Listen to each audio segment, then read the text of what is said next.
నీ జీవితంలో దర్శనం లేకపోతే, నీ జీవితంలో దర్శనం లేకపోతే భారం ఉండదు, భారం లేకపోతే గురి ఉండదు, గురి లేకపోతే గమనం ఉండదు, గమనం లేకపోతే ప్రయాణం ఉండదు.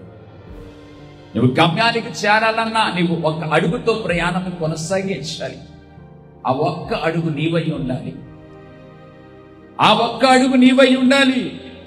నీవు ప్రారంభిస్తున్న ఈ ఒక్క అడుగు రాగల తరానికి, భావి తరానికి ముంగుర్తు, ఒక దీవెన, ఒక ఆశీర్వచనమని నీవు నమ్మకం చేసి ఒక్క అడుగు వేసిదివా బిడ్డ, నా ప్రభువారు నీ విశ్వాసాన్ని బట్టి అనేకులకు నిన్ను దీవెనకరంగా చేస్తారు. హల్లెలూయా. దైవజనుడు యేసన్న గారు దేవుని సేవ కొరకు పిలువబడిన తొలి దినాల్లో ఒక్క ఆయన దేవుని కొరకే, దేవుని సేవ కొరకే నిలబడ్డారు. ఒక్క ఆయన దేవుని కృపను బట్టి ఆయన ప్రారంభించిన హోసన్న మినిస్ట్రీస్ ఒక ప్రపంచనం.